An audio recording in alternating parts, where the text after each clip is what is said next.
Shabbat Shalom, boa tarde. Hoje nós estamos no dia 29 do mês de janeiro do ano 5782. Estamos a 145 dias do nosso calendário judaico, que é o ano de 5782. Estamos no mês de Shevat, no dia 27. E estamos aí em A Tarde com a Torá, neste Shabat. E, portanto, chegando o Shabat, automaticamente temos aí o encerramento, né, da nossa Parashá semanal. A nossa Parashá semanal, Mishpatim, e estas são as leis. Então, temos aí uma palavra hoje no encerramento da nossa Parashá semanal, né? Temos aí a conclusão da conquista da terra prometida, a orientação que Deus está passando para Moshe, e Moshe passa ao povo. Depois temos aí, né, a continuação, o relato sobre a entrega da Torá, né, com um pouco mais de detalhes que o Eterno vem trazendo, né, através da Torá. E assim nós vamos então para os primeiros 40 dias, né, no deserto. Então nós temos esse encerramento da nossa Parashá desta semana, ok? Hoje nós estamos já com 145 dias do nosso calendário judaico, e o nosso Rebbe Menachem Mendel traz para nós a seguinte palavra de sabedoria, dizendo assim: às vezes pode parecer que existe um lugar onde, por todos os pontos de vista, a divindade não pode entrar. Um obstáculo que o impede de realizar algo benéfico. Um amigo que não pode ser procurado para ajudar a fazer um favor. Uma reunião de pessoas que parece não ter sentido. A maneira correta de agir em tal situação é deixar de lado todas as considerações e simplesmente fazer. Sua tarefa não é determinar se e onde. Sua tarefa é determinar como. Então, nesse aspecto, o nosso Rebbe Menachem Mendel diz: faça e você verá milagres. Então, nessa palavra de sabedoria do nosso Rebbe Menachem Mendel, que temos aí, exatamente, às vezes pode parecer que existe um lugar onde, por todos os pontos de vista, a divindade não está presente. O que o nosso mestre Rebbe Menachem Mendel está dizendo é que, às vezes, as pessoas elas acham que Deus está limitado à nossa visão míope, onde não dá para fazer isso, não dá para fazer aquilo, não dá para cumprir um mandamento, não dá para fazer exatamente a vontade divina. Então, há muitas desculpas para se fazer o que é certo e o que é correto.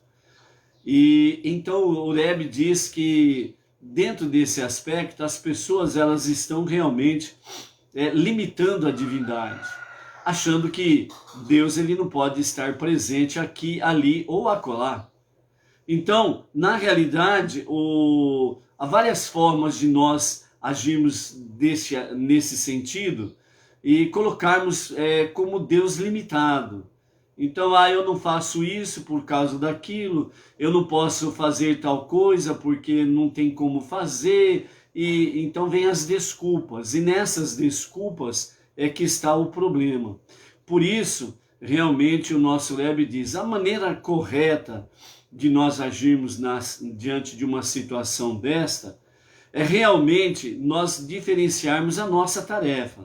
Então, a nossa tarefa, ela não é determinar se e onde, né? Onde que eu vou fazer, se eu vou fazer, não é isto a nossa tarefa. A nossa tarefa é determinar como vou fazer. Então é nesse foco que nós precisamos estar. Ficar naquele foco, se, onde, então sempre vai ter dúvidas, sempre vai ter um obstáculo para o impedimento da realização da vontade divina. Então o Rebbe orienta, faça o foco em como fazer. É isso que nós precisamos estar focados. Então, na conclusão, ele diz: faça, e você verá milagres. Então, muitas vezes, nós desperdiçamos tempo para cumprir uma mitzvah, para cumprir um mandamento divino, porque nós ficamos cheios de regrinhas. Nós ficamos cheios de se, talvez, será. Então, quando nós colocamos as regrinhas, então a mitzvah fica longe, fica distante. Porque nós estamos limitando Deus, se e onde. Se faço ou não faço. Onde? Tem que ser em tal lugar, não pode ser em outro lugar. Então nós limitamos Deus, e isso não é bom. Então por isso o Rebbe diz, a nossa tarefa é de fato determinar como vou fazer. Porque quando você determina como vou fazer, é porque você está elaborando um plano de execução e não um plano de dúvidas, de talvez. Você está realmente determinando um plano para si mesmo. Como vou fazer tal coisa? E aí, o Rebbe diz, faça e você verá milagres.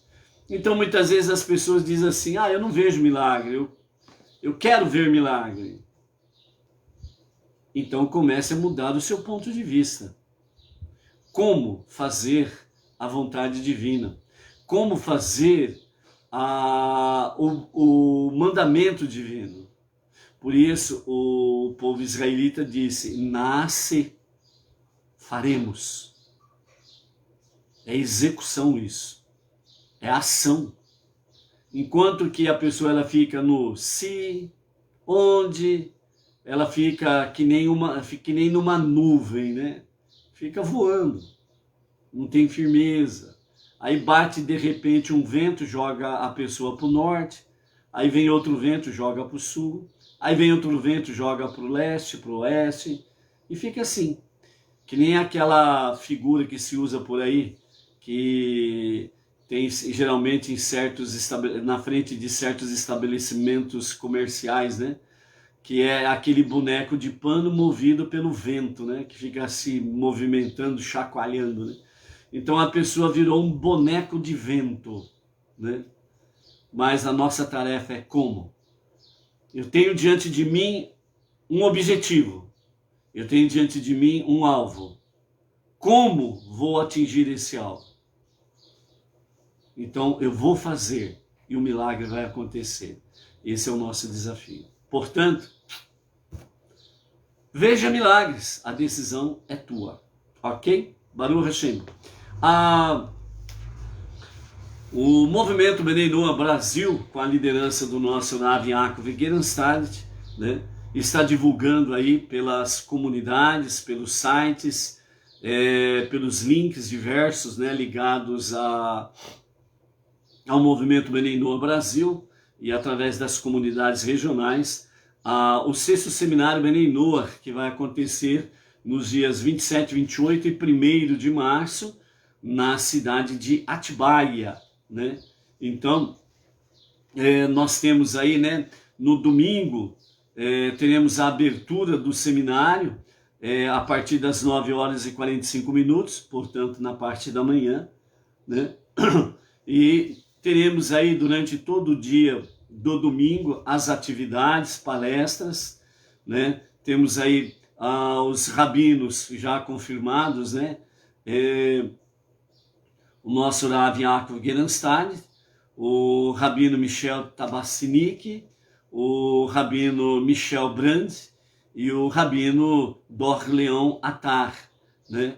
E também vem um rabino do Equador, né? Me desculpe, mas eu esqueci de anotar o nome aqui para poder falar, mas temos aí a confirmação de um rabino lá do Equador que estará presente nas atividades desse sexto seminário Bnei Noach Brasil, ok? E dentro desse aspecto aí, nós teremos aí o domingo durante todo o dia, a partir das 9 horas e 45 minutos da manhã, e vamos até as 22 horas, né? Obviamente, intervalo para refeições e etc e tal, né? E teremos aí, então, várias atividades e palestras durante todo o transcorrer desses 2 dias e meio, né? E também no domingo, né, nós teremos aí, né, um casamento Benei Noach, o casal Jonatas e Elaine estarão aí no domingo às 19 horas, né, haverá um casamento Benei Noach nesta atividade do 6º seminário, né? Na segunda-feira teremos aí as atividades diversas também dentro da programação, né? E vamos aí também, né, na segunda-feira, dia 28, vamos aí também até as 22 horas, né? Com atividades diversas aí. E na terça-feira, dia 1º, nós vamos iniciar as atividades aí a partir das 9h30 da manhã e vamos até às 11 horas e 45 minutos para fazer o encerramento. Às 12 horas e 30 minutos teremos aí o almoço da despedida, né? E aí então as demais caravanas, pessoas, etc e tal, estarão retornando às suas origens, sem sombra de dúvidas, com uma boa e grande bagagem espiritual desse encontro aqui que vão levar consigo, né? Então, mais uma vez, pela graça bendita de Hashem, né, estaremos aí com o seminário Benei Noach, né, os outros anos, com exceção dos últimos 2 anos que não teve, os outros anos nós tivemos aí os seminários que foram realmente momentos muito, mas muito preciosos, né? E todos aqueles que compareceram retornaram com um bom ânimo, baterias recarregadas, novas energias, forças, né? Novas experiências para poder compartilhar com as suas comunidades, as suas regiões. E isso daí é muito bom, esses encontros aí que o nosso Rav Yaakov Gerenstad coordena, patrocina para o fazer, né? Apesar que as vagas são limitadas, né? Mas quem ainda tiver intenção de participar, entre lá no site beneinoach.org.br, que ali tem todas as questões em si, e sempre tem alguém de prontidão para responder questionamentos aí às pessoas que ali estiverem fazendo, né, alguma pesquisa ou tentando fazer a inscrição, se ainda há vagas para assim o fazer, né? Então, por isso, quem ainda tiver a oportunidade de o fazer, que o faça, ok? Baruch Hashem. Estamos aí com José Hélio Tavares, de Cachoeira Paulista, Baruch Hashem, né, pela presença aí do amado, a Inês Martins, aqui de Pirajuí, a nossa região, a Miriam Barros, de Brasília, a Aislan Santos, também presente aí, e também nós queremos aproveitar aí para mandar o nosso Shabbat Shalom para o Arnaldo Silva, o José Luiz Martins, a Ana Cristina de Salvador, Bahia, o Márcio Costa, o Lorival André de Teotônio Vilela, Alagoas, a Leila Carvalho de Leopoldo de Bulhões, Goiás, o Robson Lima aqui de Macatuba, nossa região, a Elizabeth Lobo lá da cidade do Porto, Portugal, a Neiva Oliveira, Campo Grande, Mato Grosso do Sul, o Vinícius Costa, Ribeirão Preto, interior de São Paulo, Josué Ribeiro Cândido, a Fátima Ferreira, o grupo Techuvá Torá, também nosso Shabbat Shalom ao grupo ali, Yosef Ben Rogue Kamer, de Bento Gonçalves, Rio Grande do Sul, o Hamilton José de Bairros, de Santa Catarina, a Lilian Passos, o Hugo Petrucci, da cidade também do Porto, lá de Portugal, o Marcelo Gonçalves Ribeiro, o Cláudio Cortez, de Jataí, Goiás, a Cláudia Marques, de Taubaté, São Paulo, né, Grande São Paulo, Antônio Morelato, da cidade de Jundiaí, interior de São Paulo, Fernando Duarte, Rio de Janeiro, Tuti Ferrarizi, né, o casal Giancarlo Turati Tasso e esposa Fabiana Pinheiro Tasso, da cidade de Franca, né, interior de São Paulo, próximo ali Ribeirão Preto, cidade de Franca também, né, onde reside ali os meus irmãos, né, a Isabel, a Fátima, o Francisco, junto com seus demais familiares, ali na cidade de Franca, Baruch Hashem.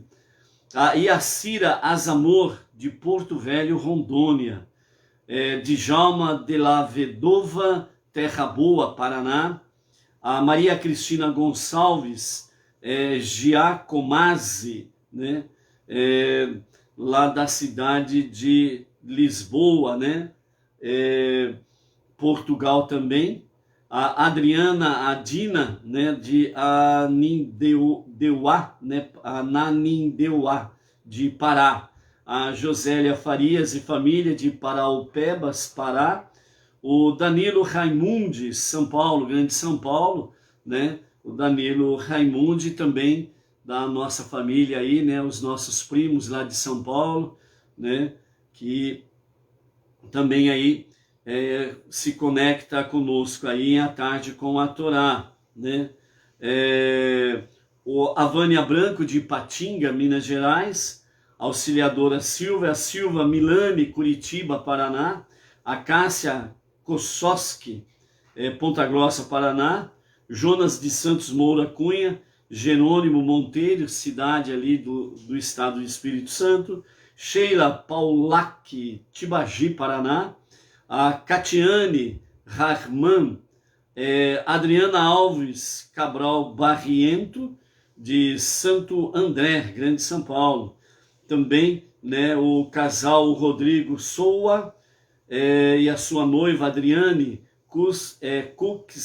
Cuxeira, né, de São Mateus do Sul, Paraná. Desculpa aí se eu falei errado o nome, hein? O Marcos Rocha, de Belo Horizonte, Minas, a Keila Vargas, o Toninho Teles, da cidade Bonito, Bahia, né? Também o casal Marcos Sieklik e esposa Silvia Maria, né, da cidade de São João do Triunfo, Paraná também. Desculpe aí se eu falei o nome errado, viu? Tá bom, pessoal? A Manu Almeida, de Jundiaí, São Paulo, né? O casal, o Ângelo José Pinto, de São Caetano do Sul, Grande São Paulo, e a esposa Fátima Souza, né? Conectados ali com a sinagoga Beit Chabad do Brooklyn, junto com o nosso Rav Yaakov Geranstad, Baruch Hashem. A Delci Manuela José e família, ao Clair Alekenovic, né? Zimaniski, né? Rassotti e família, de Cuiabá, Mato Grosso. E o Jackson Andrade Feitosa, Águas Lindas, Goiás, né? Aos amados aí que nós falamos aí o nome não corretamente, fica aí as nossas escusas aí, né? Tem uns nomes aí bem complicadinhos aí. Mas Baruch Hashem por isso daí, ok? A Malu, lá de Brasília, tá por aí, né? Mais alguém chegou por aí? Dá-nos um alô, ok? Baruch Hashem. Hoje nós estamos no 7º dia da semana e é o nosso 7º dia da nossa leitura, a 7ª leitura, mais Mafitir, que é a leitura final da Parashá semanal. A nossa Parashá semanal é Mishpatim, né? de vez em quando a gente mistura, né, o com Shemana, né? Então fica a nossa sétima leitura semanal aí, né?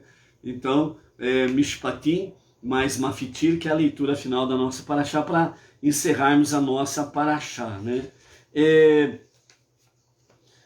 Então nós temos aí no capítulo 23 de Êxodo, a partir do versículo 26 até o capítulo 24, verso 14, né? Onde é a nossa sétima leitura, mais a leitura final para encerrarmos a nossa Paraxá semanal, ok? Vamos falar algumas coisas aqui rapidinho, porque nós queremos deixar aqui uma mensagem dos nossos mestres, dos nossos sábios, sobre a questão de depois do Sinai, com o Rabino Eli Tolger, que nos traz essa reflexão sobre depois do Sinai, com várias menções dos sábios do povo judeu, ok? Então, a nossa sétima leitura, nós estamos aí na sequência, né? Onde nós temos aí aquela questão de bênçãos e promessas, né? Vimos ontem a questão da diferenciação entre bênçãos e promessas. Bênçãos está sujeito a alguns aspectos, né? Então, as bênçãos, havendo obediência, as bênçãos vêm. Não havendo obediência, havendo desobediência, rebeldia, etc. e tal. Então, o canal da bênção, ela fica entupido, né? E ficando entupida, a bênção não chega, né? E enquanto que a promessa é diferente. Deus, ele faz uma promessa e ela se cumprirá independente de circunstâncias. Então, a promessa que Deus faz para o povo israelita, a promessa que Deus faz para as nações, a promessa que Deus faz dentro do campo individual, familiar, comunidade, sociedade, que Deus tem promessas, né, diversas nesse sentido. Então, as promessas, elas se cumprem e se cumprirão independente de qualquer questão ou situação. É promessa. Então, ponto final, certo?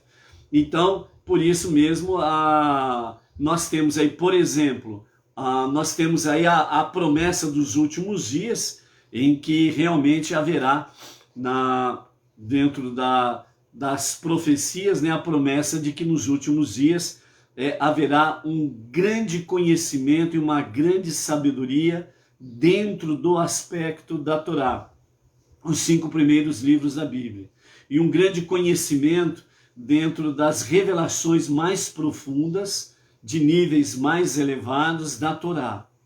E nós estamos experimentando esta promessa nesses últimos 20 anos. Nós estamos bem vendo aí como que o judaísmo estava, né, há 20 anos para cá, e aparecendo aos poucos e assim sucessivamente. E hoje o judaísmo é bem real, está bem presente entre as nações. As múltiplas centenas e milhares de segmentos religiosos têm constantemente buscado nas fontes judaicas, né, conhecimento para levar às suas comunidades religiosas, certo? E isso daí está mostrando realmente um grande interesse e uma palavra que todo mundo entende, né? Um grande despertamento para voltar-se à palavra original, ok? Que é, de fato, a Torá, os 5 primeiros livros da Bíblia. Hoje nós estamos vendo aí como, de fato, os próprios meios de comunicação, a internet principalmente, está cada vez mais assim, né? Numa divulgação sem precedentes do judaísmo e do conhecimento da Torá. Então isso é muito bom, é uma promessa e ela está se cumprindo diante dos nossos olhos. Assim como também sobre a questão do retorno na terra prometida do povo judeu.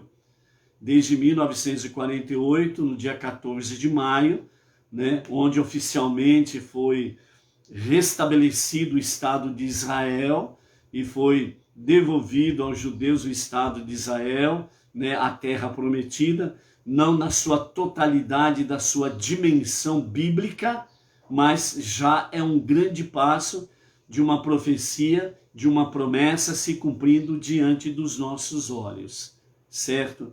E também temos a promessa sobre a revelação de Mashiach para a redenção final, né? Então estamos pulando aí alguns dados aí no sentido de nós vermos promessa, ok?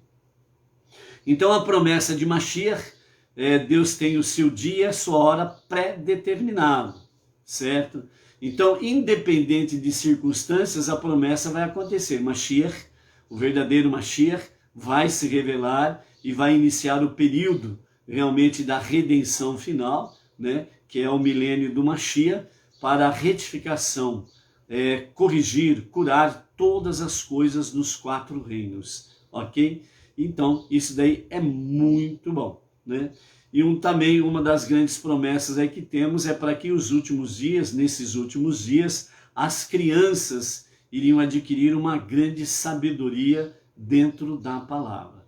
Então, estamos aí vivenciando estas realidades, ok? Então, por isso, né, não esqueçamos, né, bênçãos e promessas, a sua diferença. Então, Rashi continua falando sobre estas coisas, né? Como recompensa por fazer tudo o que eu falar, não só expulsarei os habitantes da terra de Israel, possibilitando que a povoes, ainda considerei a ela uma qualidade ímpar. Nenhuma mulher abortará ou sobreviverá a seus filhos, ou será estéril em sua terra.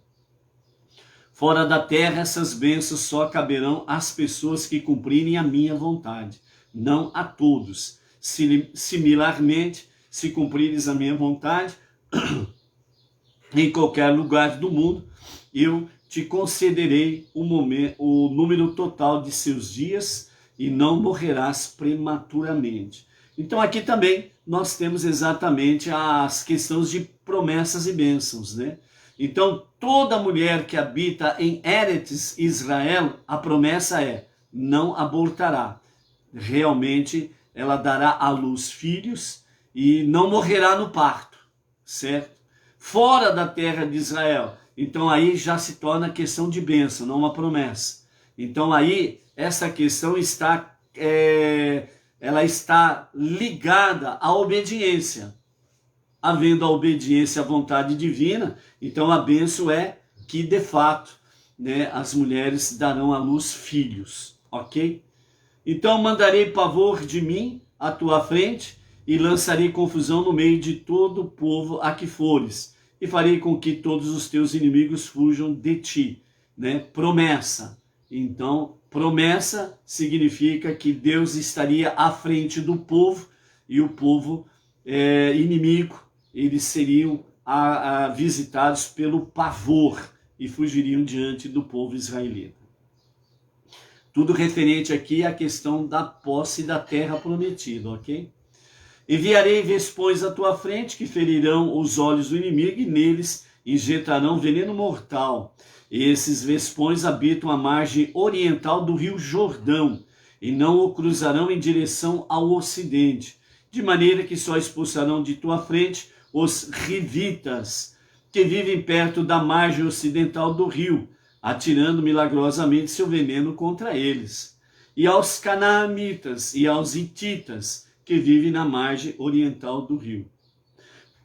Não expulsarei os habitantes da terra de Israel em um só ano, para que a terra não fique desolada e os animais selvagens não te excedam em número, pois neste momento não há quantidade suficiente de vós para povoar toda a terra.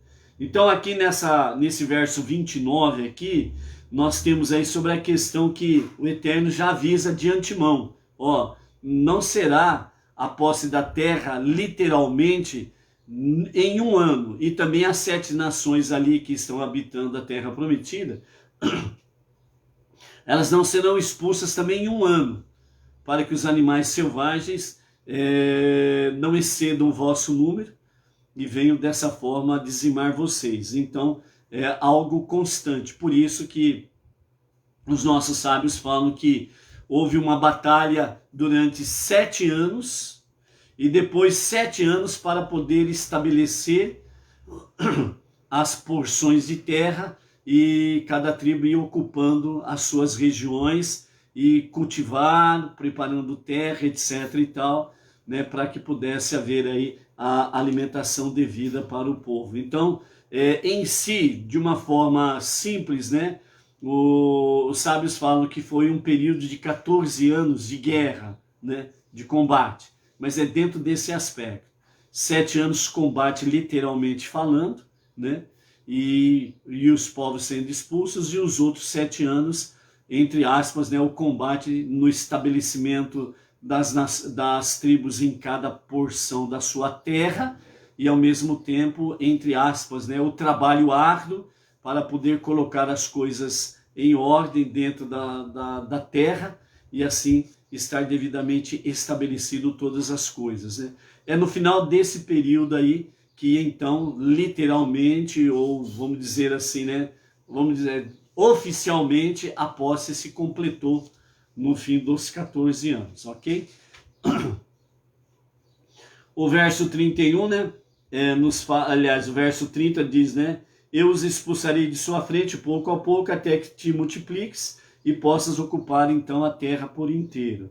Embora eu tenha adiado a realização da minha promessa original a Avraham, referente aos territórios dos Amonitas, Moabitas e Edomitas, restaura agora essa promessa. Assim, quando entrares na terra, estabelecerei tuas fronteiras do mar dos juncos ao mar dos filisteus, isto é, o mar Mediterrâneo conhecido, e do deserto ao rio Eufrates, pois entregarei os habitantes da terra em vossas mãos, e os expulsarás de tua frente.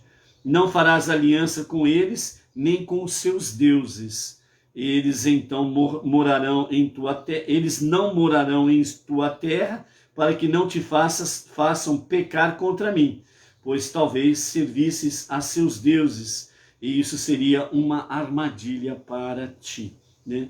Então, de fato, ali, nessa posse aqui, a orientação divina é exatamente dentro desse aspecto, que estas 7 nações pagãs, extremamente idólatras e perversas, esse povo aqui, eles ofereciam os seus filhos, os seus primogênitos, ao deus Moloch, o deus Moloch, que é aquele ídolo de bronze, onde a base dos seus pés era que nem uma lareira, né?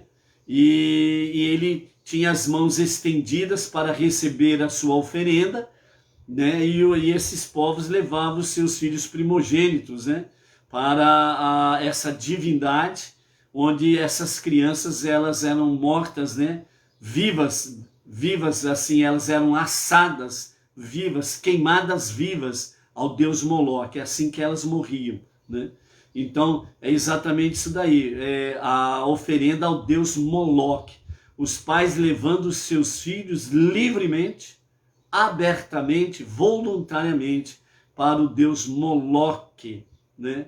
Então, por aí você tira uma base, o perigo dos dias atuais nesse sentido aí. Há várias formas de oferecer os filhos ao deus Moloch. Então, cuidado com isso daí. Então, não farás aliança com eles e nem com seus deuses. Ponto final. Acabou, não tem conversa. Não tem conversa, né? Uma pergunta clássica. Os pais que não têm amor nenhum para com seus filhos primogênitos e oferecem uma divindade pagã para que eles sejam queimados, assados vivos, merece o quê um pai desse, uma mãe dessa? Tem que expulsar mesmo. Por quê? Porque eles usarão a sua prática como cilada para o povo israelita, né? Então, para que vocês não caiam numa armadilha, que eles sejam totalmente expulsos. No capítulo 24, nós entramos aí sobre a continuidade da entrega da Torá no Monte Sinai, né, onde nós temos lá o lado pactual e essencial dessa relação, na outorga da Torá, mas o contrato, né, e racional da relação entre Deus e o povo, criado com a entrega da Torá. E dessa forma, então, no dia 4 de Sivan, Deus disse a Moshe: no dia 6 de Sivan, quando darei a Torá, sobe a meio caminho o monte de Sinai, a Deus, tu e Arão, Nadav e Avihu, os 2 filhos de Arão, e os 70 anciãos, né, de Israel, que são os sábios, os juízes do povo, e prostrai-vos de longe. E depois você, Moshe, seguirá sozinho, se aproximará de Deus entrando na nuvem, né? Aquela nuvem espessa que nós já comentamos aqui, né? E os outros não se acercarão, nem o povo subirá ao topo do monte com você. A primeira etapa do estabelecimento dessa relação pactual era que o povo se comprometesse a executar os mandamentos de Deus. Assim, naquele mesmo dia, no dia 4 de Sivan, Moshe foi e relatou ao povo todas as palavras de Deus e revisou todas as leis que Deus havia dado ao povo até então. Os 7 mandamentos básicos para toda a humanidade, as 7 leis de Noé, que foi dado a Noé, e as 6 leis, e a 7ª foi dada no outorga da Torá, no Monte Sinai. Então aí se completou as 7 leis, que ficou conhecida como as 7 leis de Noé, né? Então, e para toda a humanidade, essas 7 leis universais, né? Mas os mandamentos apresentados lá em Mará, nas águas amargas, que foi falada lá algumas mitzvot, né? Antes da outorga da Torá. Então Moshe estava relatando todas essas coisas ao povo e a orientação que Deus estava dando ao povo, que era para o povo se preparar para que a outorga da Torá acontecesse. Então o povo simplesmente respondeu para Moshe, para Deus, né, melhor dizendo. Então todos eles responderam numa só voz para Deus: nascer, faremos. Então, antes de saberem o que viria, né, com a outorga da Torá, o Aseret Hadibrot, os 10 ditos do Eterno, e depois Mishpatim, e estas são as leis, né? Então o povo numa só voz já respondeu na primeira etapa: nascer, faremos. A segunda etapa do estabelecimento da aliança era que o povo se comprometesse a estudar a Torá, né? Então, por isso, o povo ele respondeu nesse aspecto aqui para toda a nação, né, numa só voz. Então respondeu, né, nascer venishma, né? Faremos e estudaremos os ditos de Hashem, né? Então o povo estava de fato dispostos, né, a fazer, ou seja, obedecer prontamente, sem nenhuma sombra de dúvidas, e posteriormente estudar para compreender, né, os mandamentos, aquilo que era devidamente revelado, e nesse sentido o povo estaria pronto para poder fazer então, né, estudar. Então a primeira resposta, ela exatamente nascer, que é a mais importante, que significa exatamente: nós estamos dispostos a fazer a vontade de Hashem. Então essa é a resposta que nós precisamos continuamente dar para o nosso Deus, né? Nascer, faremos. Então estamos dispostos a obedecer, né? Tu és Deus, nós somos os teus filhos, então nascer, estamos dispostos, né, a obedecer. E Nishma, né, ouviremos, ela está também tem o mesmo sentido de estudar. Então, nascer e Nishma, né, faremos e ouviremos. Faremos, obedeceremos, ouviremos, estudaremos, para podermos cada vez mais compreendermos, e assim nós podemos aperfeiçoar não somente o conhecimento, mas a obediência, né? Então, primeira etapa, segunda etapa, né? Moisés então escreveu todas as palavras em um pergaminho e registrou o texto que vai desde da história da criação até os eventos do dia anterior de Moshe aqui. Então, de manhã, no dia seguinte, 5 de Sivan, Moisés levantou cedo e construiu um altar ao pé do monte e 12 monumentos, ou seja, 12 monumentos, correspondendo às 12 tribos de Israel. Ele mandou o povo fazer imersão ritual, que é a imersão de purificação, a fim de preparar-se para ser aspergido com sangue. Então, ele expediu os homens jovens, primogênito dos israelitas, e eles ofertaram oferenda de elevação e sacrificaram touros como oferenda de paz para Deus neste altar. Oferenda de elevação é aquela em que toda a carne é queimada no altar, né? Então, por isso é elevação, eleva-se, né? A oferenda de paz é aquela em que parte da carne é queimada no altar, parte é comida pelos donos e parte é comida pelos sacerdotes, né? Aqui no caso específico são os primogênitos até então. Assim o rito une Deus, sacerdotes e os leigos, né? Promovendo então a paz entre toda a comunidade, entre todo o povo. Por isso que quando, para nós nos dias atuais, principalmente dentro do campo Benei Noach, como que nós participamos dessa oferenda de paz, de elevação?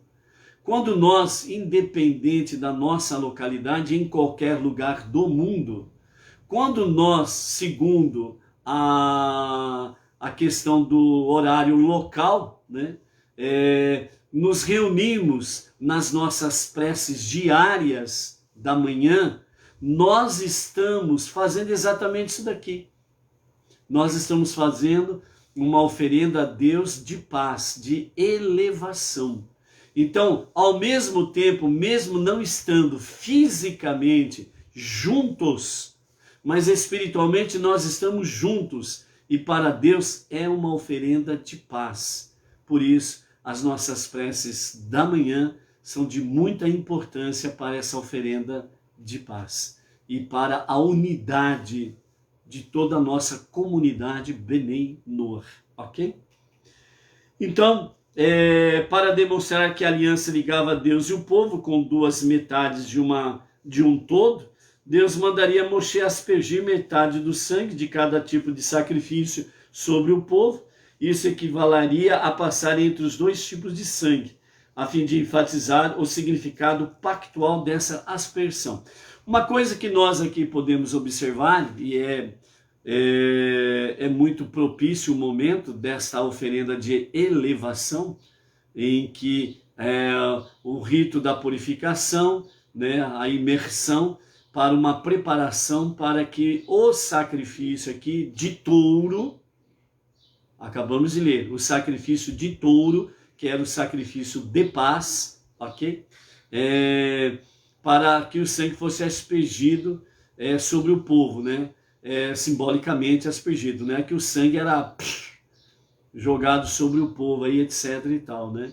Mas o sangue da oferenda era aquela aspersão sobre todo o povo. Então, nessa questão aí, em que Moshe pegou metade do sangue e colocou em 2 vasos grandes, a metade do sangue das oferendas de elevação em um, e a metade do sangue das oferendas de paz no outro.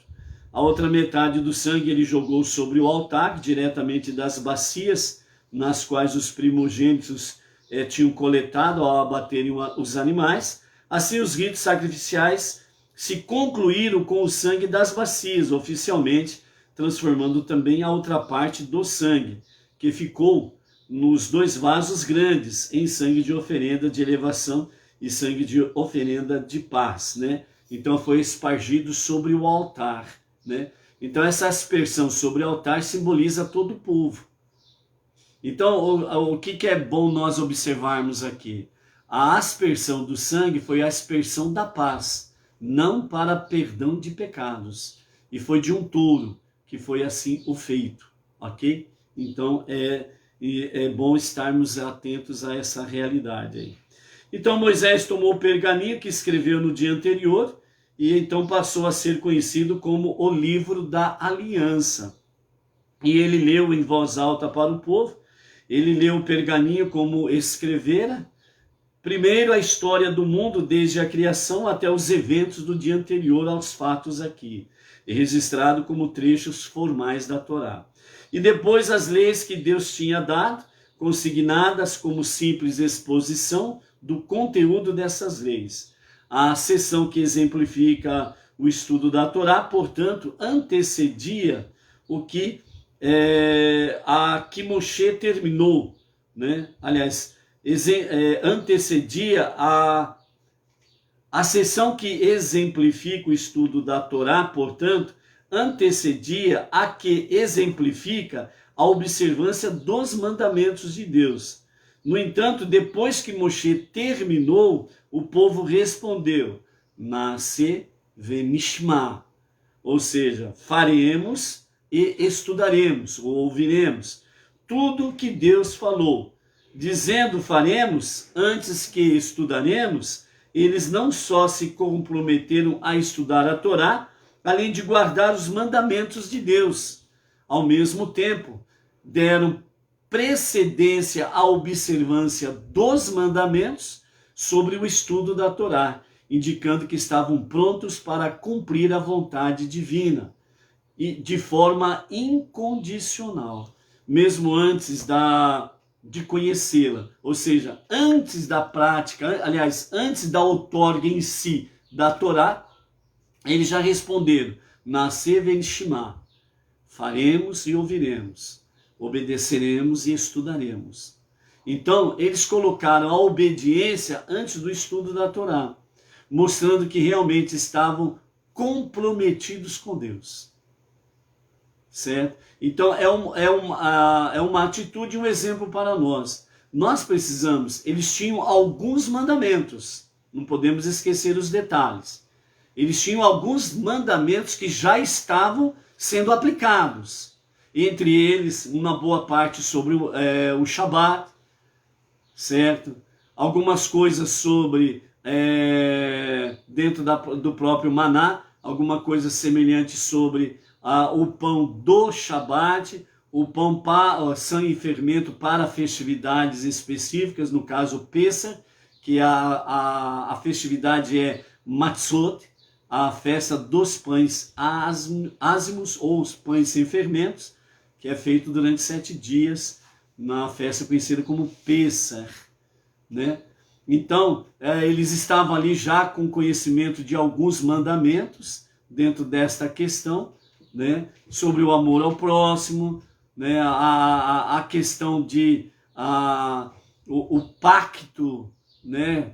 Que estavam para realizar no Monte Sinai. Então, algumas mitzvot já estavam sendo aplicadas no seu dia a dia. Então, eles já tinham uma noção do que era mitzvot. A partir da outorga da Torá, isso se concretizaria literalmente os 613 mandamentos para os judeus. E mesmo no Monte Sinai, Deus confirmando as 7 leis universais para as nações. Ou seja, a outorga da Torá ela foi completíssima, tanto para os judeus como para os não-judeus. E por isso, né, nesses últimos tempos, principalmente a partir da liderança do Rebbe Menachem Mendel, de 1950 para cá, isso se tornou mais presente para os não-judeus entre as nações. E aí nós estamos aí realmente vivenciando essa realidade aí, né? Os nossos amados lá de Betim, Minas Gerais, né? Os nossos amados lá de Betim recentemente deram uma entrevista na TV local, né? No noticiário local lá na TV, sobre o movimento Bnei Noach, né? Então vejam bem como que as coisas estão andando, como que está se multiplicando o movimento Bnei Noach, né? Então, o movimento Bnei Noach, como o judaísmo em si, desde da década de 50 para cá, são movimentos que não tem mais como parar. Por quê? Porque nós estamos chegando aos momentos finais para a redenção final, onde os 4 reinos serão devidamente corrigidos com a liderança de Mashiach. Então, as promessas de Deus independe se os perversos estão aí querendo eliminar uma boa parte da população, querendo eliminar aí 4, 5 bilhões de vidas através de experimentos, né? Drogas experimentais de companhia limitada, independe desses planos perversos deles, esses planos nefastos, não vão prosperar. Infelizmente, sim, está acontecendo muitas mortes, não restam dúvida, lamentamos por isso, né? Mas a promessa divina vai se cumprir. Então, são momentos finais dos perversos e o mundo está aí com a promessa da verdadeira libertação. E ela está para acontecer a qualquer momento mesmo. Mashiach se revelará. Não está limitado aos perversos, aos mandatários do mundo aí, do seu sistema. Não está à mercê deles. Está à mercê de Deus. Deus estabeleceu. Então, ponto final. É isso que nós temos que viver, né? E não podemos ficar aí acovardados, trancafiados e não espalharmos a luz do conhecimento, sabedoria e entendimento, da unidade e da unicidade de Deus. Ponto final. Vamos cumprir a nossa missão, ok? Então, dentro desses aspectos aí, então o povo disse, faremos, está determinado isso, é a nossa decisão, e na sequência, assim que nós estivermos aí com a outorga da Torá, então nós estudaremos e aprenderemos melhor as questões em si. Então, assim, nesse sentido, algumas mitzvot, alguns mandamentos eles já estavam cumprindo, e com a outorga da Torá, então seria aí transformado 613 mandamentos para os judeus cumprirem e 7 leis universais para as nações cumprirem. Então, uma vez que o povo assim se ligou a Deus, Moisés pôde concluir o rito, que selou então a aliança do Sinai. Moisés pegou o sangue que puseram nos 2 vasos grandes e aspergiu sobre o povo, fazendo desse modo que efetivamente passassem entre os 2 tipos de sangue. Segundo outra opinião, Moisés aspergiu o sangue desses 2 vasos sobre o altar para fazer expiação pelo povo. Por isso, aspergiu sobre o povo. Então, consequentemente, em vez de passar entre sangue de oferenda de elevação e sangue de oferenda de paz, né, o povo passou entre aspas, né, o sangue jogado sobre o altar como parte do rito sacrificial, isto é, por Deus, e o sangue jogado sobre o altar para realizar expiação, isto é, pelo povo. Então Moisés disse, este é o sangue da aliança que Deus fez convosco, a respeito de todas estas palavras. Assim, os 3 requisitos necessários para o estabelecimento da relação pactual foram satisfeitos. A circuncisão, a aceitação incondicional da vontade divina e o procedimento pactual de passar, então, entre as metades, né? Então, a aliança, ela passou a vigorar plenamente e oficialmente. Então, no dia seguinte, no dia 6 de Sivan, as mulheres que ainda precisavam fazer imersão ritual, né, assim o fizeram. Moisés subiu o monte a meio do caminho, com ele estava Arão, Nadav, Avihu e os 70 dos anciãos de Israel. Tiveram uma visão de Deus, de Israel, viram figuradamente, né, que abaixo dos pés de Deus havia uma forma de um tijolo de safira, ou seja, o piso do monte, ele ficou o piso de safira, né? Então eles perceberam isso daí. Que ficara diante de Deus durante a escravidão dos hebreus, como fazedores de tijolos, representando sua consciência do sofrimento do povo, enquanto à sua volta estava uma figura semelhante à limpidez dos céus, sem nuvens, porque Deus se alegrou quando o povo foi redimido da escravidão. Então, contudo, Deus não levantou sua mão contra os nobres dos israelitas para puni-los, embora eles fossem passíveis de pena de morte, porque contemplaram a visão do divino, com autocomplacência, né, de maneira tão desrespeitosa, quando se o fizessem, comiam e bebiam, né? Então, do jeito que eles comiam e bebiam, eles tentaram ver, né, a manifestação de Deus. Aqui, segundo a Mishnah, o Talmud fala que quando Moshe disse para, né, os anciãos ficarem naquele ponto do monte, que não era para eles subirem mais, e quando Moshe adentra, né, na nuvem espessa, então os 70 anciãos deram uma daquela de criança curiosa, né? Eles deram uma olhadinha do lado para ver o que o Moshe estava fazendo. Aí eles viram o piso de safira e Moshe andando. Então aquela curiosidade, né? Então Deus não puniu por eles terem desobedecido a essa questão aí, né? Deus olhou com amor, com carinho para eles e não os puniu, ok? É isso que quer dizer aí. A partir do verso 12, nós temos aí então os primeiros 40 dias, no dia 7 de Sivan, no dia seguinte à outorga da Torá, Deus disse a Moshe: sobe a mim ao monte e permanece ali 40 dias e noites. Eu te darei as tábuas de pedra, nas quais estão gravados Haseret Hadibrot, os 10 ditos, que fazem alusão a toda a Torá e todos os seus mandamentos, que escrevi para instrução do povo. Essas tábuas eram conhecidas como tábuas do testemunho e tábuas da aliança, pois serviam de testemunho da aliança então estabelecida entre Deus e o povo, né? Moisés levantou-se com Josué, seu ajudante. Moisés subiu ao monte de Deus, né? E ele disse aos anciãos: esperai aqui, né? Moisés subiu ao monte, no meio a nuvem cobriu o monte e a glória de Deus pousou sobre o monte Sinai. Os olhos dos israelitas, aos olhos dos israelitas, a aparência da glória de Deus se manifestou durante aqueles 40 dias. O monte fumegava, a nuvem da glória de Deus estava ali, né? E então o povo viu toda essa questão aí, né? Então aqui nós temos realmente a Parashá Mishpatim, onde nós concluímos com estes relatos aqui, ok?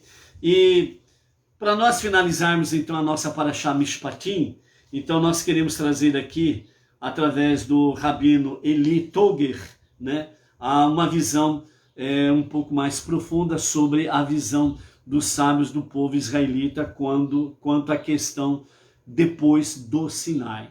Então, primeiramente, né, os nossos mestres falam que quando foi que o mundo parou? Então, eles falam que baseado aqui em Shemot, Êxodo, capítulo 19, versos 16 a 18, e o capítulo 20, verso 15, quando realmente Deus se revelou, se manifestou no Monte Sinai, trovões, relâmpagos, a nuvem espessa, né, que envolvia toda a montanha. O Monte Sinai estava envolto então de fumaça, toda a montanha tremia violentamente, né? E todo o povo viu os sons, viu as chamas, viu o toque do shofar, viu a fumaça que saía da montanha. O povo todo tremeu e o povo ficou ao longe, né, distante do monte. Então, os nossos sábios falam que houve dessa forma intensas manifestações de fenômenos físicos, né, mostrando a força da voz de Deus. E assim, ao ouvirem a Seret Hadibrot, os 10 ditos de Deus, então as almas das pessoas fugiram, né? Que é aquela visão que a Mishnah e o Talmud traz para nós, que quando o povo israelita, cerca de 5 milhões do povo israelita, mais a mistura de povos lá, quando ouviram os 2 primeiros mandamentos, a alma de cada um deles simplesmente saiu do corpo. Morreram. Foi quando a Torá disse: Senhor, um momento é de alegria, está sendo otorgada a Torá, não pode haver mortes. E aí Deus ressuscitou todos, a alma foi devolvida a eles, né? Então, é por isso que fala, a alma das pessoas fugiram, né? Além disso, os efeitos da revelação reverberaram por todo o mundo, por todo o universo e por todo o planeta Terra, né? Então, quando isso aconteceu, nesse momento em que Deus anunciou os 10 ditos, todas estas coisas aconteceram e ela repercutiu no mundo inteiro. Então, foi o momento em que o mundo parou. Então, os pássaros não cantaram, os bois não bramiram, o mar não rugiu, houve um silêncio total em toda a face da terra. Nada se movia. Foi um silêncio absoluto. Um silêncio absoluto. Só se ouviu a voz de Deus, os trovões de Deus, os relâmpagos de Deus, só se ouvia isso. Então, dentro desse sentido, o silêncio reinou enquanto Deus falava, né? Então, quando Deus fala, tudo se silencia. Depois de descrever então essa experiência super abrangente, poderíamos pensar que a Torá então continuaria com a discussão de assuntos, né, que se refletissem tal transcendência, né, que a Torá nos trouxe. Principalmente isso daí nós vimos na nossa paraxá anterior, Itrô, né, que tivemos ali os 10 ditos, os 10 mandamentos, né.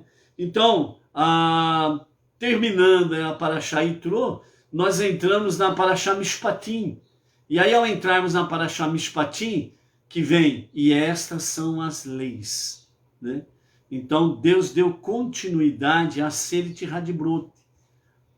Então, a Aseret Hadibrot, ela é a base para todas as 7 leis universais, para os povos, as nações não judias, e é a base para todos os 613 mandamentos para os judeus, o povo israelita. Simples assim, ponto. Então, nesse sentido, vem, depois de toda essa grande manifestação transcendental de Deus, vem Mishpatim, né? Então aí os nossos sábios, eles trazem para nós, né, o conhecimento, fazendo com que 3 categorias de Mishpatim sejam realmente focados aqui. Então, o primeiro é o próprio nome Mishpatim, que também a tradução literal significa julgamentos. O segundo é Edut, que tradução é testemunhos.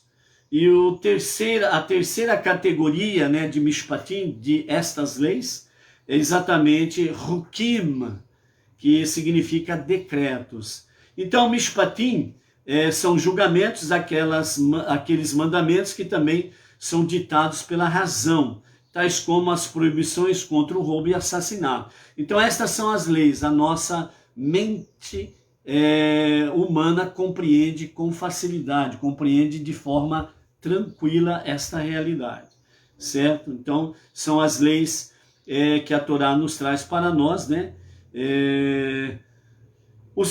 A segunda categoria é Edut, que são os testemunhos, que são os mandamentos comemorativos, né? E eles estão conectados diretamente à questão da festividade do Shabat. Então, o Shabat, o 7º dia da semana, é festividade, ok? É considerado uma festa, a festa semanal. A nossa festa semanal é o Shabat, ok? E comer matzah, por exemplo, em Pêssar, né, o pão sem fermento, que é a festividade Matzot, né, dos pães sem fermentos, e que nos permite reviver os eventos históricos e captar mais facilmente o seu significado espiritual. Então essa segunda categoria é Edut, né, que estão conectados diretamente às festividades, às datas festivas, melhor dizendo. E o terceiro grupo, ou a terceira categoria de Mishpatim, estas são as leis, exatamente o Hukim, que são os decretos. Estes decretos, esses mandamentos, esses mitzvot aqui, são suprarracionais. que são um decreto meu. Literalmente, é Deus dizendo, são decretos meus, que vocês não têm permissão de questionar, né? Então, o exemplo que se dá dentro desse campo aqui é a questão da vaca vermelha, que veremos mais para frente. Então, a vaca vermelha, as cinzas da vaca vermelha, ela purificava quem estava impuro. Então, as cinzas da vaca vermelha purificava quem estava impuro. Mas quem trabalhava com as cinzas da vaca vermelha ficava impuro. Tinha que fazer o ritual da purificação também. Então, exatamente, Hukim, decretos que a nossa mentalidade humana no presente momento não consegue compreender isso. Por isso, os nossos sábios falam que nos dias de Mashiach, os segredos mais profundos da Torá serão revelados naqueles dias. Este é um deles, né? Que será revelado nos dias de Mashiach. Então, a outorga da Torá deveria ter sido seguida pelos Hukim, né? Os decretos suprarracionais, pois sua natureza suprarracional reflete os sentimentos espirituais despertados no Monte Sinai. Por que, então, a Torá continua com leis que poderiam, aparentemente, ser postuladas pela razão em paralelo ao que existe em toda sociedade civilizada? Então, por que isso? Porque a ordem é avançar e não retroceder. Essa questão pode ser resolvida com base em uma questão de gramática hebraica, pois Rashi, ele declara, sempre que a Torá usa o termo Eile, estas são, ela nega o que foi dito anteriormente. Sempre que ela usa o termo Ve'eile e estas são, ela adiciona ao que foi mencionado anteriormente com aquilo que está sendo mencionado no momento, no presente. Assim como aquelas mencionadas inicialmente, Haseret Hadibrot, os 10 ditos de Hashem, foram reveladas no Sinai. Também estas, as leis de Mishpatim, foram reveladas no Sinai também. Então, ou seja, quando nós pegamos o início da nossa Parashá, Mishpatim, então isso significa que nós retornamos, para efeito de compreensão, nós retornamos então no capítulo 21, que é o princípio da nossa Parashá Mishpatim, ok? Então, na Parashá, no início da nossa Parashá Mishpatim, nós temos aqui capítulo 21 e verso 21. Então, quando você vai lá no hebraico, né, a tradução ela é muito simples. Estas são as leis. Quando você vai para o hebraico, você vê lá, você vê a expressão no hebraico, Ve'eile. Ve'eile. É isso que os nossos sábios estão explicando para nós com um pouco mais de detalhes. Ou seja, Ve'eile e estas são. Então, estas são as leis que lhes apresentarás. É a ordenança que Deus fala a Moshe aqui, quando ele retorna ao Monte Sinai. Então, no hebraico, você vê lá a primeira palavra no capítulo 21, no verso 1. Então, está escrito, Ve'ele mishpatim. E estas são as leis. Ou seja, o que os sábios querem dizer para nós aqui é que mishpatim são as leis também ordenadas por Deus no Monte Sinai. Ou seja, com a outorga da Torá, a princípio com a Aseret Hadibrot, os 10 ditos, Deus não parou aí. O povo não foi embora. O povo não pegou os 10 ditos e tchau. Permaneceram lá diante do monte. Deus ordenou a Moshe, retorne ao monte. E foram 40 dias e 40 noites. Mishpatim. Ve'ele mishpatim. E estas são as leis. Ou seja, Deus estava confirmando a Moshe e ao povo israelita que, além dos 10 ditos, Aseret Hadibrot, Mishpatim. Então, em Yitro nós temos Aseret Hadibrot, os 10 ditos, as 10 palavras, conhecido de forma simples, os 10 mandamentos. Aí nós saímos de Yitro e entramos em Mishpatim, Ve'ele, Mishpatim, e estas são as leis, ou seja, Yitro e Mishpatim, as duas parashiot, as duas porções, elas estão conectadas e inseparadas. Ou seja, Aseret Hadibrot e Mishpatim, e estas são as leis. Ve'ele, Mishpatim, e estas são as leis. Então elas estão conectadas, elas não são separadas. Então os 10 ditos, Ve'ele, Mishpatim, estão conectadas e se tornam uma coisa só, os mandamentos de Deus. Então, por isso, para o povo israelita, nós temos Aseret Hadibrot, mais 613 mandamentos. Para os não-judeus, os Menenor, nós temos Aseret Hadibrot, os 10 ditos, mais as 7 leis universais. São inseparáveis. Ok? Não entendendo? Manda aí no PV a pergunta aí que nós estamos aí para responder. O que não sabemos, nós vamos consultar o nosso rabino. Então, Rashi enfatiza que os julgamentos que são objetos da nossa leitura de Torá não são um desvio da revelação do Monte Sinai, mas uma consequência natural dela. A Torá é mais do que espiritualidade transcendental. Ao contrário, o principal impulso da entrega da Torá é o revestimento da vontade e da sabedoria de Deus em conceitos que os mortais podem entender. Então, quando alguém chega para você e diz assim, ó, não dá para cumprir os 10 mandamentos, não. Não dá para cumprir para os não-judeus. Não dá para cumprir as 7 leis universais, não. É um ledo engano. Por quê? Porque esta é a revelação divina, devidamente revestida, com conceitos que nós, finitos e mortais, podemos compreender. Deus nunca pediu, nunca pedirá algo que seja impossível do ser humano cumprir. Então, o que Deus ele outorgou ao povo israelita e aos não-judeus é exatamente aquilo que podemos fazer. Por quê? Porque ele é Deus e nele não há injustiça. Ok? Então, quando alguém estuda a Torá, ele está entendendo a divindade e unindo sua mente com a de Deus. Então, esse é que os nossos sábios falam, é um grande segredo que há no estudo da Torá.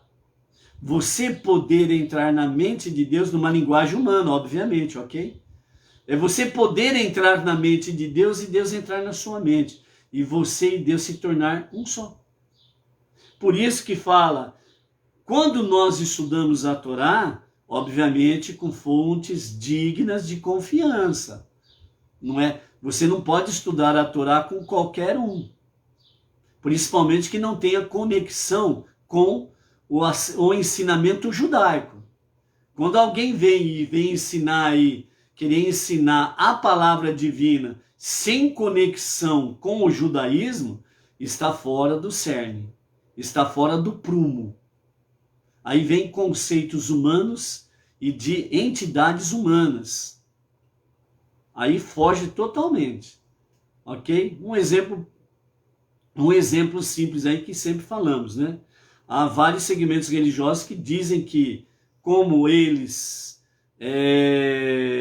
montaram um grande livro e colocaram para trás o Tanakh, chamando-o de Antigo Testamento, depois colocaram outro livro chamando de Novo, né?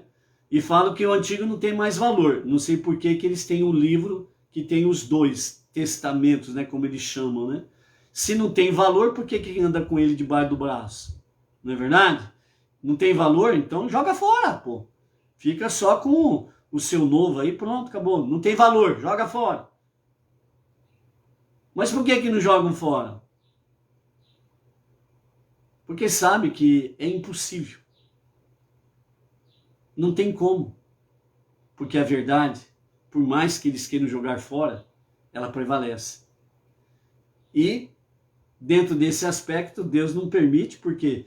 Porque há muita gente sincera nesses meios religiosos que precisam ser despertadas para a verdade, para poder viver o verdadeiro monoteísmo com fundamento judaico, ok? Então, nesse aspecto aí, então, quando nós estudamos a Torá, né, nós estamos entendendo a divindade e unindo a nossa mente com a mente de Deus. Então os nossos sábios trazem essa questão, essa compreensão intelectual para nós vermos o quanto é importante nós não fugirmos do estudo da Torá, ok? Então, cumprindo o objetivo de Deus, a entrega da Torá completa o objetivo da criação. Então, quando Deus chega na outorga da Torá, no Monte Sinai, ele está completando a criação. Por isso que os sábios falam que até a outorga da Torá, o mundo existia, o universo existia de forma provisória. Ainda não era uma realidade. Existia de forma provisória. Porque se acontecesse do povo israelita rejeitar a Torá, como as 70 nações existentes na época, nós voltaríamos, o universo voltaria ao zero absoluto, que significa só Deus existe. Só Deus existe. Nada mais. Voltaria ao zero absoluto. Então, por isso, na outorga da Torá, de fato, Deus completou o objetivo da criação. Ponto final. Olha só, hein? Que coisa espetacular isso daí. Então, através de Mishpatim, né, Deus comunica, de fato, a sua vontade, revela o seu coração, e dessa forma, então, ele traz para nós a sua presença divina para as nossas vidas do nosso cotidiano, as nossas vidas mortais, nesta configuração. Mas temos como viver eternamente. E o estudo da Torá é essa porta que se abre. Então a compreensão destas leis, Ve'ele Mishpatim, e estas são as leis, traz a divindade, a mente de cada uma, traz a divindade, a presença de Deus a cada mente humana, tornando-a uma moradia para Deus. Então como que nós vamos transformar este mundo para ser a moradia de Deus? Primeiro, a nossa mente precisa ser a moradia de Deus. Se você não é uma moradia de Deus, como que você vai ajudar a transformar o mundo para ser uma moradia de Deus? Se você não é uma moradia de Deus. Então, este é outro aspecto que os nossos sábios trazem com a outorga da Torá e com Naseh Venishma. Faremos e estudaremos. Então, a obediência, ela é importante, mas não significa nada se não houver Venishma, e estudaremos. Ou seja, obedecer e estudar a Torá são, vamos dizer assim, são dois elos inseparáveis. Não tem como desligar dentro da visão da Torá, dentro da visão divina. Por isso, Naseh Venishma é obediência e estudo. Preciso estar conectados até a eternidade, ok? Não tem espaço de tempo. Dá uma folga para mim aí, né? Mesmo quando nós estávamos no mundo religioso antigo, né? E quando você estava trazendo a questão sobre obediência, tinha gente que falava assim, dá um tempo aí, caramba. Tempo para quê? Quer morrer já? Não tem tempo, não. Quer sombra e água fresca? Não chegou o tempo ainda para isso. De jeito nenhum. Certo? Então não há tempo, porque se ficarmos de cabeça oca, mente vazia, você vai pro brejo. Então, ó, tempo. A coisa é séria, né? Por isso a gente costuma falar, né? Ó, não é porque nós somos Bnei Noach que significa que nós vamos aí fazer e viver de qualquer jeito. Não. É a mesma coisa também, né? Nós saímos do mundão e vamos trazer o mundão com a gente. Também não. Onde está a separação, a santificação? Então esse negócio aí que eu sou Bnei Noach, e é legal, né, meu? Valeu aí, ó. A gente tem que ter medidas também, né? Temos que ter aí um certo comportamento adequado, né? Virar aí um Zé Miguel aí, não vira essa história não, tá bom? Vamos em frente. Então, por isso, de volta ao Sinai, a Parashá Mishpatim, então ela conclui com uma descrição de alguns detalhes da entrega da Torá, né? Então, nós temos a Irash nos comentando, né, sobre toda essa questão, né? Aparentemente, os nossos sábios deviam ter dito: vocês não têm permissão de desobedecer. Ao declararem, vocês não têm permissão de questionarem, né? Que é os mandamentos, os Hukim, né? Que é supra-racional. Eles indicaram que a devoção à vontade de Deus expressa pelos Hukim deve ser internalizada ao ponto onde não somente a mitzvah é cumprida, mas é com inquestionável obediência. Então, a questão da obediência a Deus, ela precisa ser nascer. Faremos. O povo israelita é um exemplo para nós. Nasce, venishma. Obedeceremos e, na sequência, estudaremos. Então, a obediência, ela precisa ser inquestionável. Essa é a mitzvah divina? Eu vou obedecer, ponto. Não vou ficar colocando mais, porém, contudo, arrumando muletas, arrumando barranco para encostar. Espero que o mundo acabe em barrancos, porque eu já estou encostado, né? Então vem aquelas desculpinhas esfarrapadas, né?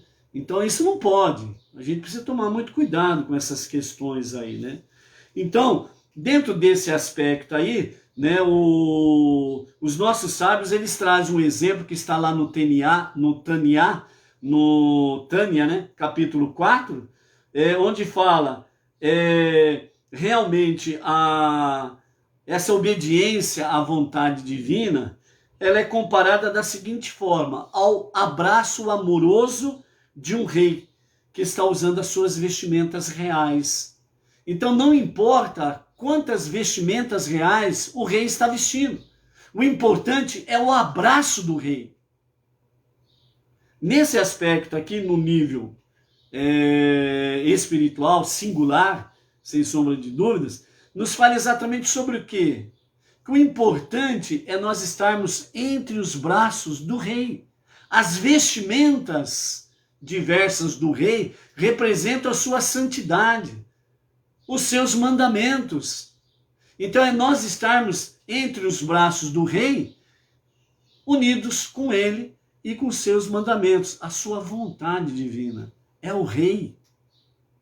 E Deus, o soberano, o único criador, o único salvador, ele é o nosso rei dos reis dos reis. Ele é o único e verdadeiro rei. Então, através de nasce venishma, faremos e ouviremos, obedeceremos e estudaremos, é estarmos entre os braços amorosos do grande rei. Ainda também nos fala os nossos sábios, dentro desse aspecto aí de Mishpatim, né, expressa um propósito da entrega da Torá. O tempo está avançando aí e precisamos encerrar aí, né, para que está ficando longo aí a live, né? Então, o propósito da entrega da Torá primeiro enfatiza as revelações transcendentais descritas na Parashá Yitro, com toda aquela revelação divina, certo?